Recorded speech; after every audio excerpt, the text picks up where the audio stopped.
Unit 5, Relationships in Triangles. Unit 5, Day 2, Perpendicular and Angle Bisectors. Perpendicular bisectors. We know what the word perpendicular means. It means that a 90-degree angle is formed when two lines intersect. We know what the word bisector means. It means that two segments are created and they are congruent. Whenever you have this, folks, we have congruent triangles, therefore the parts are congruent. So AC is congruent to CB, and we definitely could mark it. How do we know this? It's by the definition of perpendicular bisector. Now, what's the converse of this? Take a look at what the converse is. If you see or you are told that or given that two segments of the triangle are congruent and we have a perpendicular, CD is perpendicular to AB, then we can conclude that the legs, AD, will be congruent, which is AD congruent to DB. And we can use this information to problem solve. So here we go. What do we notice here? We notice we have a perpendicular and we have a bisector by the tick marks. We got a perpendicular bisector. So what does that mean to us? That means the triangles are congruent, therefore the parts are congruent. We're going to go ahead and set 7x plus 24, which is the hypotenuse, equal to 13x minus 48. And then we're going to solve this. Once we solve it and we subtract 7x from both sides, we get 6x minus 48 over here. And over here we just have what? 24. We're going to add 48 to both sides. And when we add 48 to both sides, we get 6x is equal to 72. And x is equal to 12. Always go back and read the question and see what it's asking you. It's asking us, what is x? We have x, so we are check done. All right, we did this one together. You try number 2. All right, hopefully you got the setup correct.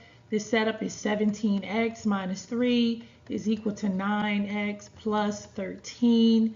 You can hit pause if you haven't worked it out, and then hit go, and you'll see what the answer is. Alrighty, and you'll need to show work. The next example, it is, look at the directions, find RS. So we're not going to be done until we find the length of a segment.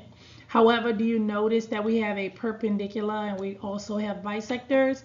Therefore, we can set this equal to each other. 7x minus 22 is equal to 4x plus 5. Hit pause, work it out, and let's see what you get for x.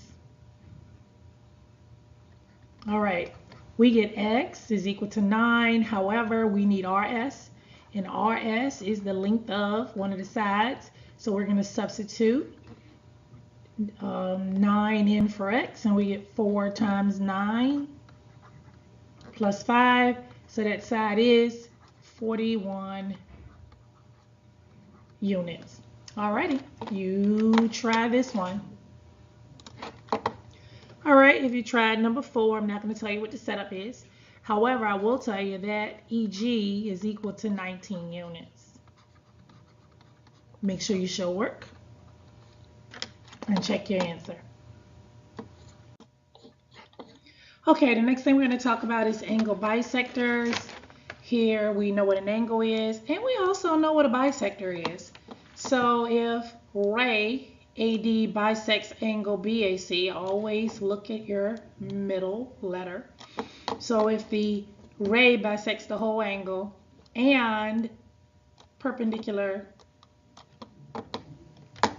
sides are formed, then what we can do is we can conclude that BD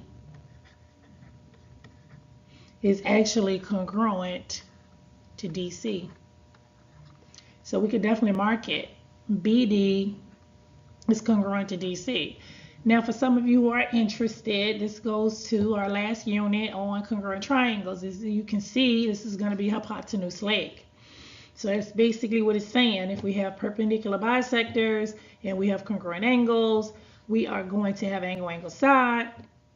Some cases hypotenuse leg, but the parts are going to be congruent. And conversely, if you ever have a segment, in this case, a ray, AD, that bisects an angle, and in this case, it's angle BAC, always concentrate on the letter in the middle, A, then the measure of angle BAD, which is a smaller angle that's formed, is going to be the same or equal to the other angle that's formed. So I tell you what, let's get to work and see how it works. So what do we notice here? Take a look at the picture. We have congruent angles and we have perpendicular. So what's happening here? We have an angle bisector. If we have an angle bisector, the triangles are congruent, therefore the parts are congruent. So this is a side. 4x plus 30 is going to be the same as 9x minus 5. At this point, you hit pause, and then you come back to see if you got the answer correct after you have worked it out. Alrighty, we find out that x is equal to 7. Take a look at number 2. You try number 2, analyze the problem, get your setup correct, and figure out what your answer is. Hit pause, and then come back. In number 2, x is equal to 10. Let's take a look here. We always look at the picture, analyze the picture. What do you notice? I see congruent angles by the markings, and I also see perpendicular. The triangles are going to be congruent, and therefore the parts are going to be congruent. So the bottom leg is congruent to the bottom leg on the left and the bottom leg on the right. So 13x minus 4 is equal to 8x plus 11. Go ahead and hit pause. Work on your algebra, and let's see what you get for x.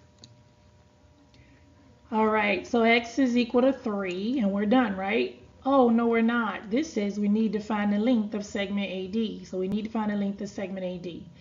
AD is represented by 13x, which we're going to put in 3, minus 4. 13 times 3 is 39, and 39 minus 4 is 35. So that side is 35 units. All right, take a look at the next one. This is number 4. What is it asking us? It's asking us to find an angle measure. And so what's the angle it's looking for? XWZ. We've got to be careful here. XWZ. So that's going to be this angle right here. Or let me point in here, this angle here. What do we notice? I have congruent legs and I have a perpendicular. Guess what? The triangles are congruent, so the parts are congruent. Go ahead and set that up, solve it, and check back to see if your answer is correct. If your answer is correct, you got x is equal to 7, and when you plugged it back in for the angle measure, you got 24 degrees. Moving right along. Here's another one that we can try. Let's take a look at the triangle. What do you notice? I have congruent sides. I have a perpendicular. These triangles are going to be congruent, hypotenuse leg. And if the triangles are congruent, guess what? The parts are congruent. We're going to go ahead and set these angles congruent to each other. 2x plus 20 is equal to 5x minus 37. Go ahead and work on your algebra. Hit pause and then hit play when you're ready. All right, x is equal to 19.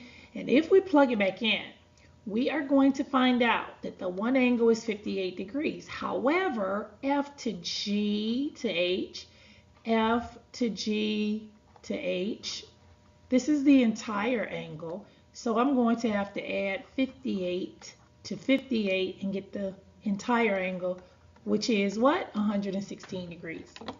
All right, you try number 6. Hit pause and then hit play. The length of QR is 72 units.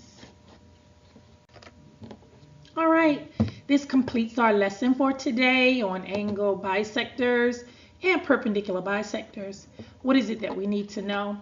We need to know that these properties and definitions form congruent triangles.